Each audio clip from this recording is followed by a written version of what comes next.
오늘 우리에게 주시는 하나님의 말씀은 마태복음 17장 1절에서 13절까지의 말씀입니다. 한 절씩 교대로 읽겠습니다. 엿새 후에 예수께서 베드로와 야고보와 그 형제 요한을 데리시고 따로 높은 산에 올라가셨더니 그들 앞에서 변형되사 그 얼굴이 해같이 빛나며 옷이 빛과 같이 휘어졌더라. 그때의 모세와 엘리야가 예수와 더불어 말하는 것이 그들에게 보이거늘 베드로가 예수께 여쭈어 이르되 주여 우리가 여기 있는 것이 좋사오니 만일 주께서 원하시면 내가 여기서 초막 셋을 짓되 하나는 주님을 위하여 하나는 모세를 위하여 하나는 엘리야를 위하여 하리이다. 말할 때에 호련히 빛난 구름이 그들을 덮으며 구름 속에서 소리가 나서 이르시되 이는 내 사랑하는 아들이요 내 기뻐하는 자니 너희는 그의 말을 들으라 하시는지라. 제자들이 듣고 엎드려 심히 두려워하니 예수께서 나와 그들에게 손을 대시며 이르시되 일어나라 두려워하지 말라 하시니 제자들이 눈을 들고 보매 오직 예수 외에는 아무도 보이지 아니하더라. 그들이 산에서 내려올 때에 예수께서 명하여 이르시되 인자가 죽은 자 가운데서 살아나기 전에는 본 것을 아무에게도 이르지 말라 하시니 제자들이 물어 이르되 그러면 어찌하여 서기관들이 엘리야가 먼저 와야 하리라 하나이까? 예수께서 대답하여 이르시되 엘리야가 과연 먼저 와서 모든 일을 회복하리라. 내가 너희에게 말하노니 엘리야가 이미 왔을 때 사람들이 알지 못하고 임의로 대우하였도다. 인자도 이와 같이 그들에게 고난을 받으리라 하시니 함께 읽겠습니다. 그제서야 제자들이 예수께서 말씀하신 것이 세례 요한인 줄을 깨달으니라. 아멘. 우리가 아주 멀리서 한 산을 바라보며 저 산에 올라가야지 생각하며 여행길을 나섰다라고 생각해 볼까요? 그런데 막상 가까이 그 산에 올라가 보면 멀리서 보았던 산의 모습 전부가 아니라 당황할 수 있습니다. 무슨 일인지 살펴보니까 전에 멀리서 보았던 산은 지금 내가 올라와 있는 이 작은 산뿐만 아니라 저기 더 멀리 있는 큰 산이 함께 겹쳐서 하나로 보였던 것입니다. 마치 한 산으로 보였던 것이 알고 보니 상당한 거리가 있는 두 개의 산이었던 것이죠. 마치 구약의 율법과 선지자가 예언하였던 메시아가 이와 같았습니다.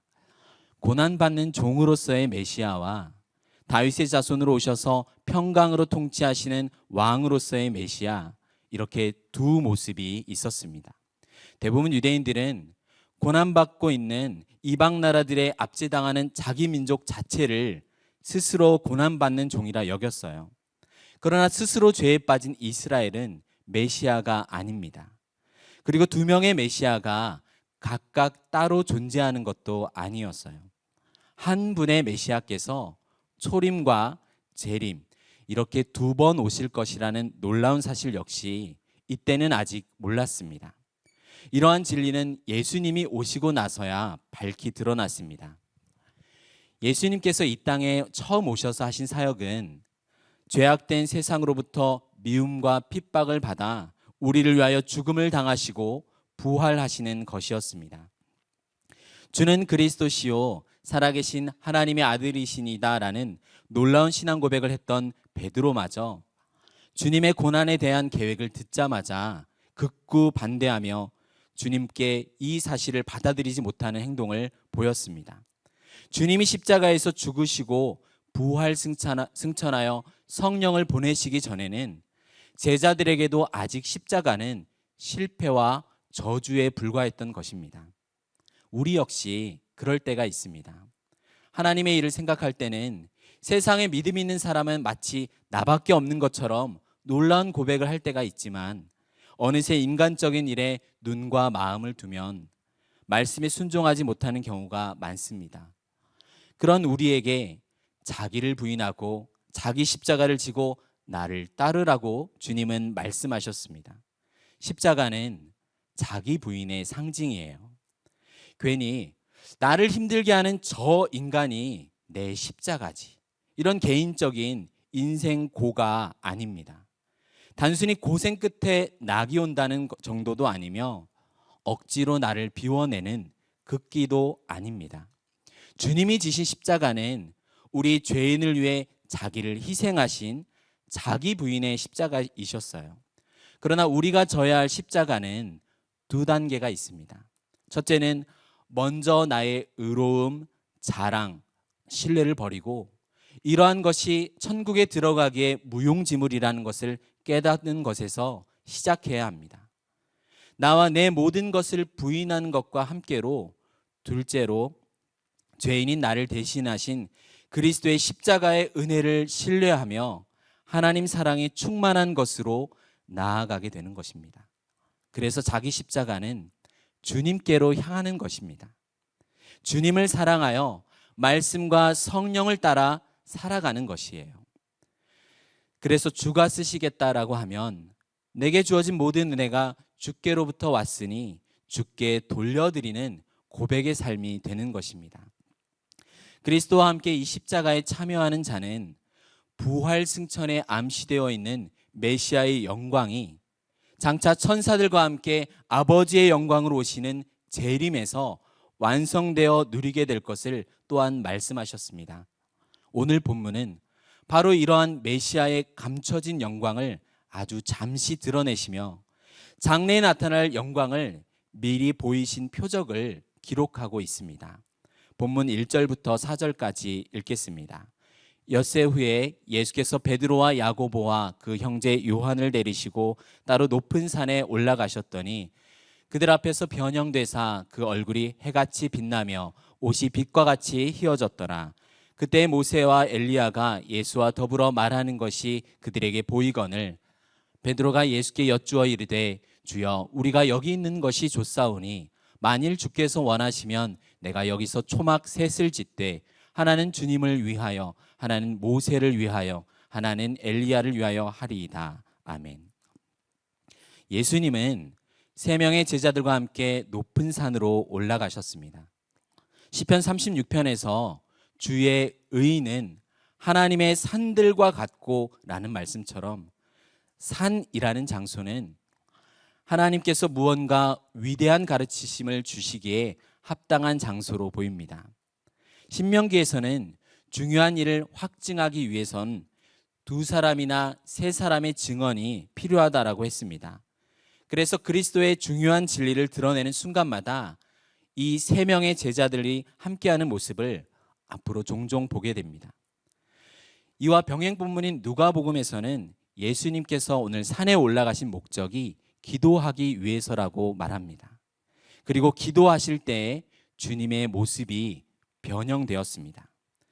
얼굴이 해같이 빛나고 옷이 빛과 같이 하얗게 되었습니다. 예수님께서 보이신 얼굴과 모습의 변화가 무엇을 의미하는지는 비슷한 내용을 기록한 다른 성경에서 어느 정도는 짐작할 수 있습니다. 에스겔은 성전에 대한 이상 중에서 만난 사람의 모양이 놋같이 빛난 사람이라고 했습니다. 다니엘이 환상 가운데 만난 사람은 세마포 옷을 입고 허리에는 정금띠를 띠었고 몸은 황옥 같고 그 얼굴은 번갯빛 같고 그 눈은 횃불 같고 그 팔과 발은 빛난 놋과 같고 그의 말소리는 무리의 소리와 같다라고 했습니다.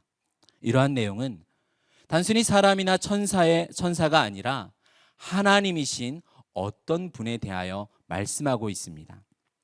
바로 지금 제자들이 목격한 예수님의 신적인 영광과 신분, 즉 하나님이심을 나타내는 것이라 할 수 있습니다. 이처럼 십자가의 죽음과 부활을 앞에 두고 제자들에게 이 일에 대하여 분명히 가르치기 시작한 중대한 시기에 이제 하나님께서 감춰진 예수님의 신적 영광을 제자들에게 드러내 보이셨어요. 예루살렘에 올라가 장로들과 대제사장들과 서기관들의 고난을 받고 죽임을 당하실 예수님은 사실 아버지와 하나이신 동등한 하나님이신 것을 알리신 것이에요. 그래서 이 영광은 고난을 지나서 이루어지게 되면서 이 일이 하나님께서 우리를 위하여 구원을 행하고 계시다는 놀라운 사실을 나타내고 있습니다. 이 하나님의 영광을 살아있을 때 간절히 보기를 원하며 메시아를 증거했던 자들이 있습니다. 바로 모세와 엘리야입니다. 물론 그들은 죽은 후 낙원에서 영광의 보좌에 앉아 계신 그리스도의 모습을 보았을 것입니다. 그런데 지금 하나님의 뜻대로 이들의 모습이 일시적으로 나타난 데에는 특별한 이유가 있습니다. 먼저 모세와 엘리야는 바로 구약의 율법과 선지자를 대표하는 자들입니다. 구약 전체가 지향하고 있는 분이 바로 그리스도 예수님이었다는 것을 알려주고 있는 것이에요. 둘째, 누가복음 9장에서 이들은 장차 예수님께서 별세하실 것에 대해서 이야기했다라고 하는데, 별세라는 말은 엑소더스, 즉 출애굽을 나타내고 있습니다. 모세와 엘리야 모두 출애굽과 깊은 의미가 있습니다. 내 나라를 이 땅에 세우리라 약속하셨던 하나님께서 애굽의 종된 자리에서 이스라엘을 건지시고 시내산에서 언약을 맺어 자기 백성을 삼도록 인도한 인물이 바로 모세입니다. 이 모세는 하나님과 이스라엘 백성 사이를 중보하는 인물입니다.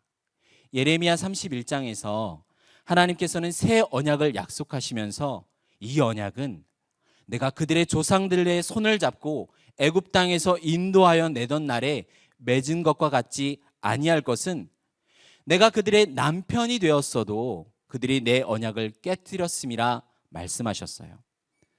그래서 시내산에서 그들과 맺은 특별한 언약이 바로 남편이신 하나님과 신부인 이스라엘 사이에서 맺은 혼인 언약이었다라고 하나님께서 직접 가르쳐 주십니다. 그러나 모세가 십계명을 받는 순간 산 아래에서는 무슨 일이 일어났던 거죠? 이스라엘 백성이 금송아지 우상을 만들어 이가 우리를 애굽 땅에서 인도하여 내던 신이다라면서 영적 간음의 현장을 벌였습니다.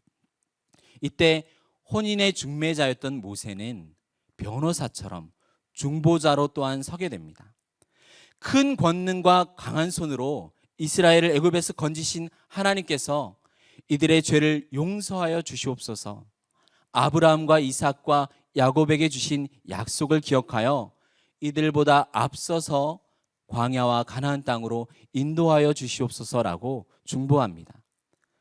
모세가 다 용서하시고 차라리 나를 죽여주세요라고 중보한 변호사였다라면 모세와 오늘 지금 함께 서 있는 다른 한 사람 엘리야는 누구입니까? 바로 검사입니다. 로마서 11장 2절에 보면 너희가 성경이 엘리야를 가리켜 말한 것을 알지 못하느냐, 그가 이스라엘을 가리켜 말한 것을 알지 못하느냐, 그가 이스라엘을 하나님께 고발하되. 이 고발이라는 말을 예전 개역 한글 성경에서는 송사하되라고 번역되어 있습니다. 엘리야는 하나님, 이스라엘 이 사람들 진짜 나쁩니다, 심판을 행해 주십시오 라고 이렇게 고발했어야 가나안 땅에서 이스라엘이 거룩한 나라와 백성으로 세워져 가는 일은 순탄하지 않았어요. 진멸해야 할 가나안 민족은 여전히 남아서 이스라엘의 가시와 올무가 되었고, 다윗을 통해 이방의 손에서 이스라엘을 구했지만 그 후손들은 다윗과 같지 않았습니다. 나라가 분열되고 아합 왕 때 이스라엘은 바알을 숭배했습니다. 이 참혹한 시대의 선지자가 바로 엘리야입니다. 엘리야는 죄로 인해 깨어진 신부의 마음을 하나님께로 돌이키고자 했습니다. 그러나 한번 돌아간 신부의 마음을 돌이킨다는 것은 결코 쉽지 않은 일입니다. 엘리야는 시대를 읽고 있었어요. 과거 이스라엘 백성과 지금 이스라엘 백성이 다른 게 과연 무엇일까? 과거 조상들은 시내산과 광야에서 불로 임재하시고 동행하는 하나님을 만났습니다. 그래, 하나님께서 그때와 같이 불로 임하시면 되겠구나라고 생각했어요. 그래서 그는 갈멜산에서 홀로 바알과 아세라 선지자 850명과 영적 전투를 벌입니다. 불로 응답하시는 신, 그가 하나님이시니라. 하나님은 엘리야의 간구대로 불로 응답하셨습니다. 그러나 여호와의 불이 이스라엘의 마음을 돌이켰을까요? 그 자리에 있던 사람들은 처음에는 하나님을 찬송했지만 이후에 이세벨 왕비가 엘리야를 잡아 죽이겠다는 수배령을 전국에 내리자 어느 한 사람도 엘리야를 도왔다는 말은 없습니다. 그런 엘리야를 이제 마음이 너무 상해서 엘리야가 이스라엘을 송사하며 나만 남았나이다 라며 죽기를 원했던 것입니다. 하나님께서는 그런 엘리야를 하나님의 산 호렙산, 즉 신의 산으로 오게 하셨습니다. 하나님도 알고 모세도 알고 엘리야도 아는 장소예요. 엘리야는 이제 눈을 부릅뜨고 하나님께서 과연 어디에 계시는가 찾았습니다. 그러나 산을 가르는 강하고 크고 강한 바람 속에서도, 지진 가운데서도, 불 가운데서도 하나님은 계시지 않았어요. 마지막 불 후에 세미한 소리, 영어로는 젠틀 휘스퍼라고 하는데 부드럽게 속삭이는 말씀이 들려옵니다. 마치가 햇님과 바람 동화에 나오는 것처럼 나그네의 옷을 벗기는 것은 차가운 북풍이 아니라 따뜻한 태양이었던 것처럼 그런 말씀과 비슷합니다. 이스라엘 백성이 불 가운데 임하시는 기적의 하나님을 보면 회개할 것 같았지만 하나님께서 남은 자들을 돌이키시는 구원은 인격적인 말씀과 성령의 역사를 통해서 섭리하실 것을 알려주셨어요. 이후 엘리야는 길갈, 베델, 여리고를 지나 요단 동편에서 요단을 건너 하늘로 올라갔습니다. 이 경로의 지명들이 많이 익숙하지 않으세요? 바로 출애굽의 역사를 일부러 반대로 걸었습니다. 위대한 출애굽의 역사를 없었던 일로 만드는 비극입니다. 엘리야는 이스라엘의 배도를 고발하며 이스라엘의 출애굽의 역사는 없었던 거야 라는 것이죠. 이는 마치 결혼 생활 가운데 마치 추억이 애틋했던 장소마다 하나하나씩 일부러 돌면서 너와의 추억은 이제 없었던 거야 라는 것입니다. 양재천을 지나서 시민의 숲을 걸으면서 여기서 있었던 추억은 없었던 거고, 과천의 어느 카페에서 커피를 마시면서 이곳을 다시는 기억하지 않겠다는 것입니다. 모세가 출애굽을, 엘리야가 역출애굽을 의미한다면 이 둘은 예수님께서 이루실 완전한 출애굽을 이제 함께 모여 이야기 나누었다라고 성경이 말합니다. 바로 말씀이 육신이 되어 이 땅에 오신 하나님 예수님께서 인류를 죄와 사망에서 구원할 유일한 메시아이심을 나타내고 증언해 줍니다. 이때 베드로와 다른 제자들이 졸고 있다가 이 모습을 보고 깨면서 베드로가 말합니다. 주여, 우리가 여기 있는 것이 좋사오니 만일 주께서 원하시면 내가 여기서 초막 셋을 쥐때 하나는 주님을 위하여, 하나는 모세를 위하여, 하나는 엘리야를 위하여 하리이다. 물론 베드로는 산 위에서 경험한 특별한 일을 기념하고 이 감미롭고 복된 광경이 주는 기쁨이 지속되길 원하는 의미에서 한 말일 것입니다. 그러나 이 사건의 목적이 모세와 엘리야가 그토록 살아서 보기를 원했던 하나님의 영광의 광채이시며 본체의 영상이신 그리스도께서 죽음을 통해 인류를 구원하시겠다는 십자가를 가리킨다는 사실을 놓쳤다는 점에서, 그리고 종들과 주인이신 예수님을 동일한 수준에서 높여 초막을 서로 짓겠다는 점에서, 영원 속에 있는 자들에게 일시적인 초막을 세우고 싶어 했다는 점에서 베드로는 잘못을 범했습니다. 우리도 하나님의 사랑이 충만할 때 이럴 수 있습니다. 어린 시절 겪은 수련회나 새로운 교회 와서 40일 특세나 여름, 겨울 부흥 집회, 주일마다 말씀과 성령의 역사가 충만한 순간에 여기가 좋사오니 하면서 이대로 끝나지 않기를 바라게 됩니다. 그러나 우리 사랑의 단계는 하나님을 온전히 사랑하기 때문에 이웃을 사랑하고 섬기는 단계로 나아가야 합니다. 하나님 때문에 배우자와 자녀를 섬기고 직장의 동료와 만나는 사람들에게 낮아지는 것입니다. 예수님께서는 아버지를 사랑하심으로 자발적으로 십자가의 길을 걸으셔서 우리를 구원하셨습니다. 그래서 예수님은 베드로의 고백에 어느 대답도 하지 않으시고 이렇게 산을 내려오게 되셨습니다. 우리 본문 5절을 읽겠습니다. 말할 때에 호련히 빛난 구름이 그들을 덮으며 구름 속에서 소리가 나서 이르시되 이는 내 사랑하는 아들이요 내 기뻐하는 자니 너희는 그의 말을 들으라 하시는지라. 아멘.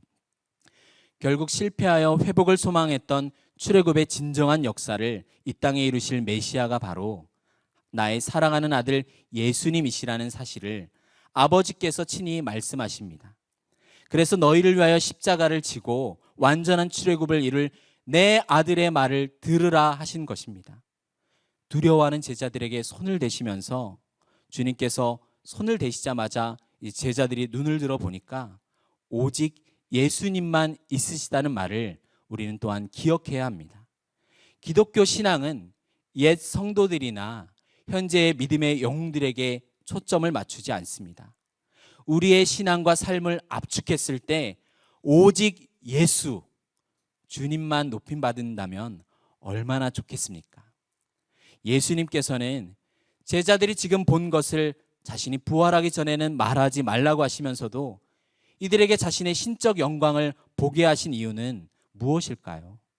이는 그리스도께서 자기가 원하지 않는 죽음을 향하여 마지못해 끌려가는 것이 아니라 아버지께 자원하여 순종하심으로 죽음을 향해 나아가고 계심을 증거하기 위해서입니다.